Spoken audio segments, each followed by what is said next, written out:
Hey guys, this is Jen. Thank you for checking in and seeing what we have for the middle school, high school students. I do have some kids that are in 4th, 5th grade that really might enjoy this project as well. And of course, parents, you can modify this for really any age. The detail for the older kids, of course, we'd expect a little bit more. So this is called 3-in-1. And this is something where you could use any theme, any object, any idea.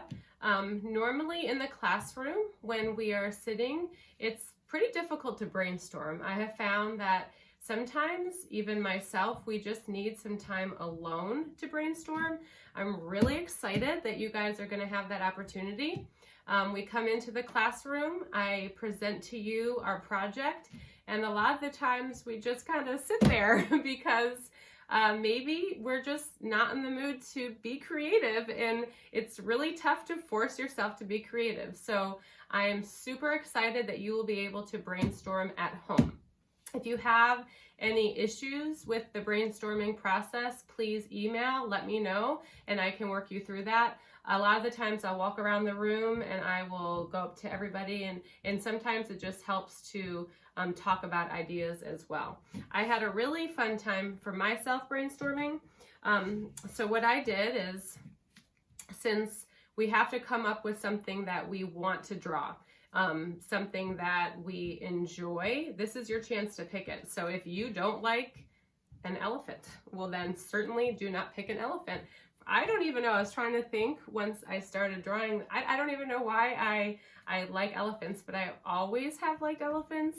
I think they're just a really neat animal. So anyway, how you can start to brainstorm this idea is, what am I interested in drawing?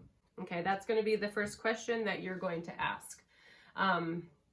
For me, I love to draw animals. I love to draw flowers. I love to paint flowers, cartoons, and trees. And so from there, I got the idea, since animals was one of mine, and I've done animals in the past, so I feel comfortable with it already. I chose the elephant. So what you're going to want to do from here is think about the 3 different ways. So since this project is called 3-in-1, you're going to have 3 different sections on your paper that you are going to have to complete. One section, and I chose it to be the middle, and most of the times when I've seen this project done, the middle one has been, if you only have 3 sections, the actual drawing, pencil drawing. And then you're going to have your 2 other sides, if that's how you want to do it as well. And you need to figure out 2 different styles, 2 different themes. So what I decided to do for my elephant, I decided to do cool colors on one side with straight lines. And then the center, of course, is the pencil drawing, detailed shading. And then the third, right over here, I chose to do curved lines, okay, with warm colors. So this was the way I chose. I want you guys, you are welcome to do exactly what I did with yours, but feel free to do any type of drawing, sketching that you would like to do, with the idea that we're going to do 3-in-1. Okay, so the supplies that you're going to need would be paper. So I already have my paper sectioned out, and we'll go over that in a second. You're going to need your pencil. You're going to need your ruler. A lot of the times I don't have a ruler with me, so I'll just use a piece of paper that acts as a perfect straight edge. If you don't even have that, sometimes I'll use an envelope because it's a little bit thicker. Now I chose to do markers because I do know that our resources are limited at home.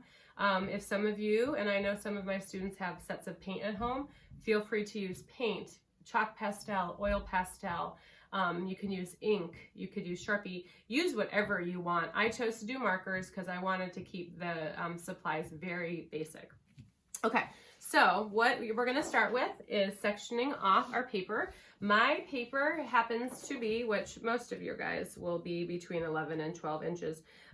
12 inches. So then I just went ahead and I sectioned off 4 inches, 4 inches, 4 inches, just like this. And what I do, I've noticed some of the kiddos in the classroom have their lines a little crooked. So I'm going to actually measure along the bottom and put little marks where each section is. So 4 inches, 4 inches, 4 inches. And I'm going to do the same up here. So then what I would do is connect the 2 little marks, and that's going to be a completely straight line, and I want it to be parallel with the outside line, okay? That works really well. I wish I could be with you guys because in the last art class, last session, we did some different shapes, and it was really, really fun to work with the kiddos to do that. Okay, so now that we have our sections, we're going to get a resource guide of some type. So what I did was I printed off on the internet. If you don't have a printer, you could just pull it up on your phone. A lot of the times in class, we'll just have our phone. If you are not looking at your resource guide, I will say, what are you doing? That's why we print these out. It's not cheating. This is utilizing what we have out there. Use your resource guide to draw this this project, okay? So then you're just going to go ahead and you're going to sketch in the center, and then you're going to decide on each side what you're going to do. There's some really neat ideas. I got this example on Pinterest. You can just check on Pinterest, you can Google it, and get some other ideas as well. I would love to hear and see the different designs that you guys went ahead with. So let me just go over what cool colors are. And most of you older kids are gonna know, but let's just go ahead and review if any younger kids are watching. So our cool colors are the blue, greens, and the purples. And the warm colors are the reds, yellow, and orange. Okay, so also I wanted to make sure that each side was a little bit different. So that's why I did the curvy lines and the straight lines as well. So I would love to see the different ideas that you guys have. Okay, I'm really excited to see your guys' projects. In the last couple projects that we put on this YouTube page, we have seen many finished products. That's exciting. Now this one is going to take a little bit longer to compare to some of our younger kiddos' projects. So allow yourself a week to do it. Like I said, if you have any questions, go ahead and email the email address that will be at the end of this video. Have a blast. Good luck, guys.